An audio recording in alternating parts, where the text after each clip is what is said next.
প্ৰিয় বন্ধুসকল, আজিৰ ভিডিঅ'টোত মই আপোনালোকৰ লগত আলোচনা কৰিম মিছন বসুন্ধৰা 3.0। আজিৰ ভিডিঅ'টোত মই আপোনালোকক দেখুৱাম যে মিছন বসুন্ধৰাৰ জৰিয়তে আপোনালোকে যোৱা বছৰ বা তাৰ আগৰ এক বছৰৰ যিসকল লোকে মাটিৰ খাজনা পৰিশোধ কৰিব পৰা নাই সেই খাজনাটো আপোনালোকে কেনেধৰণে দিব আৰু নিজৰ মোবাইলৰ পৰাই। আচলতে এটা কথা হয় কি, মিছন বসুন্ধৰাত আপোনালোকে খাজনা দিবলৈ হ'লে তাত এটা অপশ্যন বিচাৰে যে ডিজিটেল পটা আপোনাৰ যদি আছে তেতিয়া আপুনি খাজনা দিব পাৰিব। যদি আপোনাৰ ডিজিটেল পটা নাই তেতিয়াহ'লে আপোনালোকে কোনো ধৰণৰ খাজনা দিব নোৱাৰে। কিন্তু আজি মই আপোনালোকক দেখুৱাম যে আপোনালোকৰ অকল যেটো খাজনা ৰচিদ সেইটো ডিজিটেল হওক বা নহওক কোনো কথা নাই, খাজনা ৰচিদটোৰ জৰিয়তে আপোনালোকে খাজনা দিব পাৰিব আৰু আপোনালোকৰ তাত থকা পটা নাম্বাৰৰ জৰিয়তে আপোনালোকে নিজৰ খাজনা নিজে পৰিশোধ কৰিব পাৰিব। ইয়াৰ বাবে আপোনালোকৰ প্ৰয়োজন হ'ব আপোনালোকৰ অকল আধাৰ কাৰ্ড বা পান কাৰ্ড। তো যিসকলৰ আধাৰ কাৰ্ড আছে তেওঁলোকে আধাৰ কাৰ্ড দি কৰিব, কাৰোবাৰ আধাৰ কাৰ্ড নাই ড্ৰাইভিং লাইসেন্স আছে ড্ৰাইভিং লাইসেন্স দি কৰিব, কাৰোবাৰ ড্ৰাইভিং লাইসেন্স নাই পান কাৰ্ড আছে পান কাৰ্ড দি কৰিব। তো প্ৰিয় বন্ধুসকল, খুব এটা সহজ পদ্ধতিৰে আজি মই আপোনালোকক দেখাম যে মিছন বসুন্ধৰাৰ জৰিয়তে আপোনালোকে মাটিৰ খাজনাটো কেনেকৈ দিব। তো মোক কিছু লোকে ফোন কৰিও সুধিছে আৰু কিছু লোকে কৈছে যে মিছন বসুন্ধৰাৰ যোগেদি যেতিয়া খাজনা দিবলৈ যোৱা হয়, খাজনা দিওঁতে কি হয় তাত যেটো পেমেন্টৰ ৰিসিপ্ট হয় বা পেমেন্ট কৰিবলৈ যেটো অপশ্যন দিয়া হয় সেই পেমেন্টটো খোল নাখায় আৰু সেই পেমেন্টটো তেওঁলোকে কৰিব নোৱাৰে, ফলত এপ্লিকেশনখন পেন্ডিং হৈ থাকে আৰু খাজনাটো সাকসেসফুল নহয়। তো প্ৰিয় বন্ধুসকল, আজিৰ ভিডিঅ'টোত মই আপোনালোকক স্টেপ বাই স্টেপ দেখাই যাম যে মাটিৰ খাজনাটো আপোনালোকে কেনেধৰণে পৰিশোধ কৰিব। তো প্ৰিয় বন্ধুসকল, আপোনালোকে মোবাইলৰ পৰা পাৰিব, গতিকে আপোনালোকে কোনো ধৰণৰ ভিডিঅ'টো স্কিপ কৰি নাচাব, তেতিয়া আপোনালোকে কথাখিনি একদম বুজি নাপাব আৰু বুজি নাপালে আপোনালোকৰ কৰাত কিছু অসুবিধা হ'ব, কিছু নহয় ভালেখিনি অসুবিধা হ'ব আৰু এবাৰ আপোনালোকৰ ৰিজেক্ট হৈ যোৱাৰ পিছত আপোনালোকে ডিজিটেল পটা নোপোৱালৈকে খাজনা দিব নোৱাৰিব। তো প্ৰিয় বন্ধুসকল, আহক আমি পলম নকৰোঁ, ভিডিঅ'টো আৰম্ভ কৰোঁ। ইয়াত আপোনালোকে নিশ্চয় দেখিছে মই ৱেবছাইট খুলি থোৱা আছে যে মিছন বসুন্ধৰা 3.0 আৰু ইয়াত একেবাৰে শেষৰ ফাললৈ মই গৈছোঁ, শেষৰ ফালে দিয়া আছে অনলাইন যোগে মাটিৰ খাজনা পৰিশোধ সেৱা নিৰ্দেশনাসমূহ। এই সেৱাৰ জৰিয়তে মাটিৰ খাজনা অনলাইন যোগে পৰিশোধ কৰাৰ সুবিধা প্ৰদান কৰা হ'ব আৰু এইটো খাজনাটো যে আপোনালোকে দিব এইটো অকল আপোনালোকৰ খেৰাজ ম্যাদী পটা হ'ব লাগিব। তো খেৰাজ ম্যাদী পটাকে মই আগৰ ভিডিঅ'ত কৈছিলোঁ আৰু ম্যাদী পটাখন আপোনালোকৰ কেনেকুৱা ধৰণৰ পটা হ'ব লাগিব এইটো কৈছিলোঁ। আপোনালোকৰ ৰাজমালী পটা হ'লেও বা আপোনালোকৰ ব্যক্তিগত পটা হ'লেও, আপোনালোকৰ ৰাজমালী পটাই হওক বা ব্যক্তিগত পটাই হওক আপোনালোকে দিব পাৰিব, খালি পটাখন ম্যাদী হ'ব লাগিব। কিন্তু মাটিখিনি আপোনালোকৰ ম্যাদী হ'ব লাগিব, একচনীয়া মাটি হ'লে আপোনালোকে খাজনা দিব নোৱাৰিব। যিহেতু একচনীয়া মাটিখিনিত থকা যিখিনি মাটি সেইখিনি বাকি যে ৰিচিভত গুচি যায়, সেই বাকি যে ৰিচিভত যোৱা মাটিখিনি আপোনালোকে কি কৰিব লাগে সেইটো মই নেক্সট ভিডিঅ'ত আপোনালোকক বুজাই দিম। তো প্ৰথম কথা আমি আহক আজি যিসকল খেৰাজ ম্যাদী পটা আছে আপোনালোকৰ সেই পটাখিনিৰ জৰিয়তে আপোনালোকে কেনেধৰণে খাজনা দিব সেইটো চাই লম। তো ইয়াতে নিশ্চয় আপোনালোকে দেখা পাইছে যে প্ৰয়োজনীয় নথিপত্ৰ খাজনা ৰচিদ, কাষত এটা নিশ্চয় অপশ্যন দেখা পাইছে আবেদন কৰক। ইয়াতে আবেদন কৰকত মই ক্লিক কৰিলোঁ। ক্লিক কৰাৰ পিছত চাওক পেজটো এনেধৰণে লোড হ'ব, লোড হোৱাৰ পিছত পেজটো অট'মেটিক আপোনালোকক সেৱা সেতু পেজটোলৈ লৈ যাব। তো ইয়াত আছিলে মিছন বসুন্ধৰা মই খুলি লৈছোঁ, ইয়াত আছিলে অনলাইন যোগে মাটিৰ খাজনা আৰু যেতিয়া আমি ক্লিক কৰিলোঁ তেতিয়াহ'লে ইয়াত অট'মেটিক সেৱা সেতুলৈ গুচি গ'ল। আৰু ইয়াত চাওক আহিছে প্ৰথম আহিছে ন' ইয়ৰ ছাৰ্ভিচ ই খাজনা। তো এইটো কোৱা হয় ই খাজনা। তো আগতে আপোনালোকে মৌজাদাৰ বা তহচিলদাৰক গৈ পেলাইনি খাজনাটো দিয়াগে হয়, এইটো অফলাইন। এতিয়া যে অনলাইন হ'ল এইটোৱে হৈছে ই খাজনা। মই তাৰ আগতে আপোনালোকক দেখাই দিছোঁ অকল মাত্ৰ খাজনা ৰচিদটো আৰু ইয়াত কি কি লাগিব। ইয়াত ক'লে বসুন্ধৰাত ক'লে যে প্ৰয়োজনীয় নথিপত্ৰ অকল খাজনা ৰচিদ, কিন্তু যেতিয়া আমি সেৱা সেতু লৈ যাম ইয়াত আমাক প্ৰয়োজনীয় ডকুমেণ্টছ কি লাগে সেইটো কম। তো আমি ইয়াতে কি কৰিম, প্ৰথমতে লেংগুৱেজটো আপোনালোকক মই সলাই দেখুৱাই দিছোঁ, লেংগুৱেজটো মই আছামিজ কৰি লৈছোঁ। আছামিজ কৰাৰ পিছত ইয়াত চাওক অনলাইন যোগে মাটিৰ খাজনা পৰিশোধ আহিলে। তাৰপিছত নিৰ্দেশনা দিছে 1 নম্বৰ দিছে তৰা চিন থকা প্ৰত্যেকটো ক্ষেত্ৰত অনিবাৰ্য তথা পূৰণ কৰাটো বাধ্যতামূলক। তো যিখিনিত ৰঙা ডটটো আহিব, ষ্টাৰ মাৰ্কটো আহিব সেইখিনি আপোনালোকে ফিল আপ কৰিব লাগিব। তাৰপিছত 2 নম্বৰ অপশ্যন আছে আবেদন পত্ৰ জমা দিয়াৰ সময়ত আপলোড কৰিবলগীয়া নথিপত্ৰৰ আকাৰ 2 MBতকৈ অধিক হ'ব নালাগিব। তো আপোনালোকে যিটো আপোনালোকে খাজনা ৰচিদ বা আধাৰ কাৰ্ড যিকোনো বস্তু আপোনালোকে আপলোড কৰিব তাত সেই আপলোড কৰা বস্তুটো 2 MBতকৈ বেছি হ'ব নহয়। 2 MBত মানে বহুত ডাঙৰ সাইজ দিছে, আপোনালোকে বহুত ক্লিনলি দিব পাৰিব। ডাইৰেক্ট আপোনালোকে মোবাইলৰ কেমেৰাটো অন কৰি মোবাইলৰ পৰাই ফটো মাৰি দি দিব পাৰিব।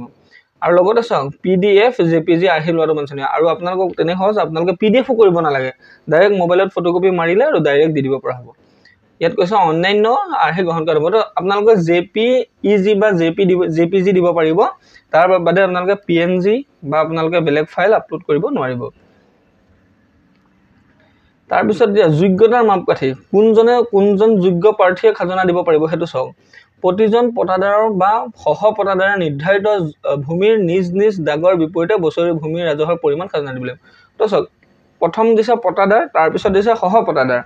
এই কথাটো মই আপোনালোকক বুজাই দিছোঁ। তো ধৰি লওক আপোনালোকৰ খাজনা ৰচিদটোত দেউতাৰ নাম আছে, কোনোবা এজন দেউতাকৰ নাম আছে, আৰু ধৰি লওক আপোনাৰ খাজনা ৰচিদটোত আপোনাৰ নামেই আছে। খাজনা ৰচিদটোত আপোনাৰ নামত থাকিলেই মাটিখিনি আপোনাৰ নামত নাথাকে। আচল কথা হৈছে এইটো। গতিকে আপোনালোকে কি কৰিব লাগিব, আপোনালোকৰ কাৰ বাবদ দিয়া আছে, তো খাজনা ৰচিদটোত এটা কথা লিখা থাকে যে কাৰ পৰা পোৱা গ'ল মাটিৰ খাজনা, আৰু কাৰ বাবদ, মানে কাৰ পৰা পোৱা গ'ল আৰু কাৰ বাবদ পোৱা গ'ল। তো কাৰ বাবদটো আপোনালোকে চেক কৰিব। তো তাত যদি যিজন মানুহৰ নাম আছে সেই মানুহজন হৈছে পটাদাৰ, আৰু যাৰ পৰা পোৱা গৈছে সেইজন হৈছে সহপটাদাৰ। তো গতিকে এই কথাটো আপোনালোকে চাই ল'ব, নহ'লে আপোনাৰ অনলাইনটো কৰোঁতে বহুত ভুল হ'ব। তো তাৰপিছত দেখাইছোঁ মই প্ৰয়োজনীয়তাসমূহ। প্ৰয়োজনীয়তাসমূহ হৈছে শেহতীয়া সমৰ্থনকাৰী নথিপত্ৰটো হৈছে শেহতীয়া ভূমি ৰচিদ। বৈকল্পিক, তাৰমানে এইটো চাওক, আপোনালোকৰ যদি শেহতীয়া ভূমি ৰচিদ আছে তেতিয়া দিব, যদি নাথাকিলে নাই। নিৰ্ধাৰিত সময়সীমা 15 দিন। 15 দিনৰ ভিতৰত আপোনালোকে খাজনাখন কমপ্লিট হ'ব। সেৱাৰ মূল্য 30 টকা, ছপা মূল্য প্ৰতি পৃষ্ঠাত 10 টকা, স্কেনিং মূল্য প্ৰতি পৃষ্ঠাত 5 টকা, সুবিধাৰ মাচুল 10 টকা। এইটো আপোনালোকৰ টেক্স কাটিব। তাৰ ওপৰত আপোনালোকৰ যিটো খাজনা আছে সেই খাজনাটো আপোনালোকে পৰিশোধ কৰিব লাগিব। এইকেইটা হৈছে টেক্স, তাৰ ওপৰত এইকেইটা হৈছে চৰকাৰী টেক্স। 30 টকা, 10 টকা, 5 টকা আৰু সুবিধা মাচুল 10 টকা। এইটো হৈছে, আৰু ইয়াত মই কৈছোঁ ছপা মূল্য, যদি আপোনালোকে প্ৰিণ্টত এখন দিয়ে তেতিয়াহ'লে 10 টকা, যদি দুখন দিয়ে 20 টকা হ'ব, যদি তিনিখন দিয়ে 30 টকা। 2 নম্বৰ অপশ্যনটো, এইটোতো 30 টকাটো 30 টকাই থাকিব। আৰু স্কেনিং মূল্য যদি আপোনালোকৰ স্কেনিং এখনত 5 টকাকৈ, যদি আপোনালোকে 5খন দিয়ে তেতিয়া 25 টকা, সেইটো আপোনালোকে যোগ কৰিব, সেইটো হ'ব তাৰ খৰচ। তাৰ ওপৰত যিটো যাব, সেইটো ওপৰত যিটো এমাউণ্ট আহিব সেইটো হৈছে আপোনালোকৰ খাজনাৰ ৰচিদৰ বা খাজনা দিবলগীয়া আপোনালোকৰ পৰিমাণ। তো তাৰপিছত আহিলে প্ৰক্ৰিয়াৰ বিৱৰণ। ই খাজনা RTPS অধিসূচনা, এইটো কোনো দৰকাৰ নাই। গতিকে ইয়াত চাওক নিৰ্দেশনাসমূহ দিলে, ইয়াতে এতিয়া আবেদন কৰক বুলি এটা অপশ্যন আহিছে, আৰু তাৰ আগতে দেখাইছে ওপৰত চাওক প্ৰৱেশ আৰু পঞ্জীয়ন কৰক। ইয়াত প্ৰথম দিছে নাগৰিক চিটিজেন। তো আগৰ ভিডিঅ'টোত আপোনালোকে চাব, মোৰ আগৰ ভিডিঅ'টোত চাব যে আপোনালোকে কেনেধৰণে নিজৰ মোবাইলতে এজন নাগৰিকৰ এটা ID কেনেধৰণে খুলিব। মই সেইটো সম্পূৰ্ণৰূপে তাত দেখাই থৈছোঁ। মোৰ যিহেতু CSC আছে, মই CSCৰ পৰা কৰোঁ, কিন্তু আপোনালোকৰ মোবাইলৰ পৰা কেনেকৈ কৰিব সেইটো মই দিয়া আছে, গতিকে আগৰ ভিডিঅ'ত চাই ল'ব, মই বিশেষ নকওঁ। তাৰপিছত আহিলে মই এতিয়া CSCত লগ ইন কৰিছোঁ। মই CSCত প্ৰথম CSCত ক্লিক কৰাৰ পিছত চাওক এনেধৰণে মোৰ লগ ইন পেজটো আহি গৈছে। ইয়াতে আহি যোৱাৰ পিছত কি কৰিম, মই যিটো তলত কেপচা কোড দিয়া আছে ইয়াতে মই ফিল কৰি ল'ম। তো কেপচা কোড ফিল কৰাৰ পিছত মই চাইন ইনত ক্লিক কৰিম। চাইন ইনত ক্লিক কৰাৰ পিছত চাওক এনেধৰণে পেজটো ঘূৰিব, আৰু ইয়াত চাওক ছাৰ্ভিচত আহি গ'ল। তো আমি এতিয়া কি হ'ল, আমি ফুললি আহিলোঁ RTPSৰ যিটো মেইন ছাৰ্ভিচ পেজ তালৈ আহিলোঁ। ইয়াতে মই ছাৰ্ভিচত 3টা অপশ্যন আছে, ছাৰ্ভিচত ক্লিক কৰিম আৰু ইয়াত চাৰ্চ কৰিম যে ই খাজানা। ইয়াত চাৰ্চ কৰিম ই খাজানা।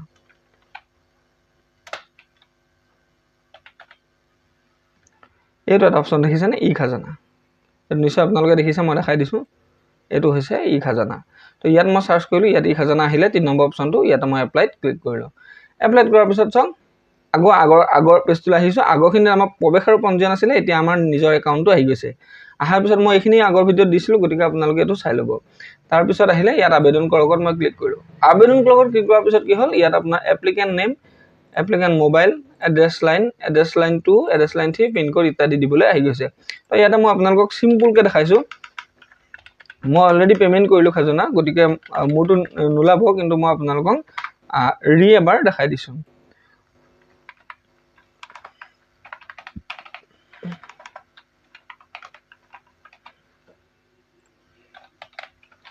এইখিনি পুৰাওঁতে আপোনালোকে খুব শুদ্ধকৈ পুৰাব, চাই ল'ব। আৰু ইয়াতে আপোনালোকে বিশেষ দিব নালাগে, পিনক'ডটো দিলেই হ'ব। পিনক'ডটো দিলোঁ, তাৰপিছত আমি প্ৰচিড কৰিলোঁ। ইয়াৰ পিছৰ প্ৰচেছটো মই আপোনালোকক দেখাম। এইকেইটাতো চবেই পুৰাব পাৰে, ইয়াৰ পিছতহে আপোনালোকৰ আচল কথাটো আহে। ইয়াৰ পিছত আহিব চাওক, এইটো মই আকৌ আপোনালোকক অসমীয়া কৰি দিছোঁ, তেতিয়া আপোনালোকে বেছি ভালকৈ বুজি পাব।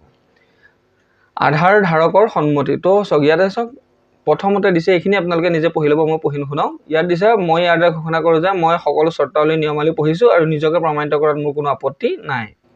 প্ৰথমটো অ'কে কৰিব লাগিব। আৰু তাৰপিছত কি কৰিবলৈ দিছে, আপোনালোকৰ আধাৰ নাম্বাৰ দিবলৈ কৈছে। যদিহে আপোনালোকৰ আধাৰ নাই তেতিয়া কি কৰিব লাগিব, মোৰ আধাৰ নাই, ইয়াত ক্লিক কৰিব। তেতিয়া আছে মোৰ পেন আছে, পেন বিৱৰণ।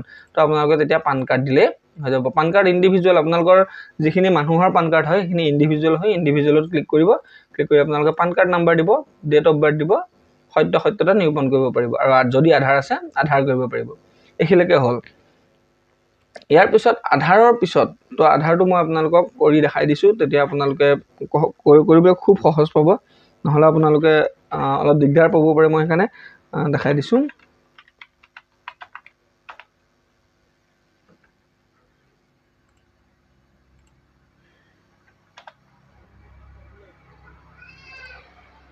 মই এটা মোৰ যেহেতু আধাৰ আছে গতিকে মই এইটো আপোনালোকক ফিল কৰি দিছোঁ মই এইটো আধাৰ দিলোঁ আৰু আধাৰৰ সত্যতা নিৰূপণৰ বাবে দিছোঁ আৰু ইয়াতে মোৰ এটা OTP আহিছে তো মই OTPটো ইয়াতে ফিল কৰি ল'ম OTP আপোনালোকৰ আধাৰ যিটো ৰেজিষ্টাৰ মোবাইল নাম্বাৰ আছে সেই মোবাইল নাম্বাৰটোত OTP যাব সেইটো OTPটো যোৱালৈ আপোনালোকে কিছু সময় অপেক্ষা কৰিব তো মোৰ ইয়াতে আধাৰ OTP আহিলে কি কৰিম সত্যতা নিৰূপণ কৰিলোঁ সত্যতা নিৰূপণ কৰাৰ পিছত এনেকৈ ধৰক ব্যৱহাৰ হোৱা EKYC আৰু মোৰ সব ফটো আৰু সব এভৰিথিং আহি গৈছে এতিয়া আপোনালোকক মই এটা কথা দেখাম এপ্লিকেশ্যন টাইপ ইয়াত মই এটা কথা আপোনালোকক প্ৰথমে দেখাই দিছোঁ প্ৰথমে আছে দেখিছেনে নিউ ৰেজিষ্ট্ৰেশ্যন তাৰপিছত আছে খাজানা পেমেণ্ট তাৰপিছত আছে ডাউনলোড খাজানা ৰিচিপ্ট তাৰপিছত আছে মিছন বসুন্ধৰা 2.0 পাতা পেমেণ্ট তো আটাইতকৈ ডাঙৰ থাকে মিছন বসুন্ধৰাত আপোনালোকে পাতা যদি পেমেণ্ট কৰিছিল আৰু সেইটো কামটো নহ'লেই মিছন বসুন্ধৰাত গতিকে মই আপোনালোকক কথাটো কৈছোঁ যদি আপোনালোকে এই পেজটো পোৱাৰ পিছত আপোনালোকে যদি পটককৈ খাজানা পেমেণ্টত গুচি যায় এই যেটো অপচনটোত গুচি যায় তাৰ পিছত যদি আপোনালোকে নেক্সট কৰি দিয়ে আপোনালোকৰ কামটো নহ'ব ইয়াত কি হৈ যাব এৰৰ দেখাই দিব তো এইটো কাৰণে আপোনালোকৰ আটাইতকৈ ভুল হৈছে ইয়াত চাওক প্লিজ সিলেক্ট খাজানা টাইপ দুটা দিছে এটা মৌজাদাৰ এটা তহচিলদাৰ তো মৌজাদাৰটো ক্লিক কৰিলে আপোনালোকৰ এৰৰে হ'ব কাৰণ আপোনালোকৰ ডিজিটেল পটা নাই তহচিলদাৰটো কৰিলো আপোনালোকৰ নয়ে হ'ব এটো নাহে কাৰণ আপোনালোকৰ ডিজিটেল পটা নাই তো ইয়াত পেমেণ্ট কৰাৰ কোনো অপচনেই নাই তো প্ৰিয় বন্ধুসকল আপোনালোকে ইয়াতে কেনসেল কৰিব লাগিব এটো কৰিলে নহ'ব তো ইয়াত মই কেনসেল কৰিছোঁ একবাৰ বেক কৰি দিছোঁ তাৰ পিছত আহিলে কি নিউ ৰেজিষ্ট্ৰেশ্যন তো আপোনালোকে কৰিলে কি কৰিব লাগিব নিউ ৰেজিষ্ট্ৰেশ্যন কৰিব লাগিব মানে খাজনাৰ কাৰণে আপোনালোকে এপ্লাইটো কৰিব লাগিব নিউ ৰেজিষ্ট্ৰেশ্যন কৰি আপোনালোকে নেক্সট পেজত কৰিব নেক্সট পেজত কৰাৰ পিছত এনে ধৰণৰ এটা পেজ আহিব তেতিয়া কি হ'ব আপোনালোকৰ চক ডিস্ট্ৰিক্ট সিলেক্ট কৰিবলৈ আহিব নিশ্চয় দেখিছে আপোনালোকে ডিস্ট্ৰিক্ট সিলেক্ট কৰিলে তাৰ পিছত সাৰ্কল সিলেক্ট কৰিব আপোনালোকে ডিস্ট্ৰিক্টটো সিলেক্ট কৰিলে আপোনালোকৰ সাৰ্কল আহি যাব তো মই যিকোনো এটা ডিস্ট্ৰিক্ট সিলেক্ট কৰি দেখাইছোঁ মই নিজৰটোৱে দেখাইছোঁ বাৰু এটা সিলেক্ট কৰিলোঁ তাৰ পিছত এইখিনি আমাৰ যিখিনি সাৰ্কল আছে সাৰ্কলখিনি আহি গ'ল তাৰ পিছত আপুনি ৰুৰাল ফেমিলি নে আৰবান ফেমিলি সেইটো আপুনি দেখাব ইয়াত আপোনালোকে গাঁওখনৰ নামটো সাৰ্চ কৰি ল'ব আৰু আৰবান হ'লে আৰবানত ক্লিক কৰিব ৰুৰাল আমাৰ ৰুৰাল হয় ৰুৰালে আছে তাৰ পিছত ইয়াতে আপোনালোকে কি কৰিব গাঁওখন সিলেক্ট কৰিব সিলেক্ট কৰাৰ পিছত আপোনালোকৰ ইয়াত চক পটা আছে তো মই যে কৈছোঁ যে খৰাজ একচনা হৰ্ষ ম্যাদি একচনা খৰাজ ম্যাদি তো আপোনালোকে কৰিব লাগিব খৰাজ ম্যাদি কৰিব লাগিব তাৰ পিছত দিব লাগিব আপোনালোকৰ পটা নাম্বাৰ দিছেনে পটা নাম্বাৰখিনি আপোনালোকে দিব লাগিব আৰু পটাদাৰ নামটো ইয়াত সিলেক্ট হ'ব তো মই এটা এপ্লাই কৰিছোঁ কিন্তু মোৰ পটাদাৰৰ নামটো হৈছে মোৰ দেউতা গতিকে মোৰ দেউতাৰ নামটোৱে আহিব মই ইয়াত খাজনা আপোনালোকক চাওক পটা যিমান আছে আপোনালোকৰ যিখন ৰেভিনিউ গাঁওখনত যিমান ম্যাদি পটা আছে সবৰে ম্যাদি পটাৰ নাম ইয়াত আহি যাব তো প্ৰিয় বন্ধুসকল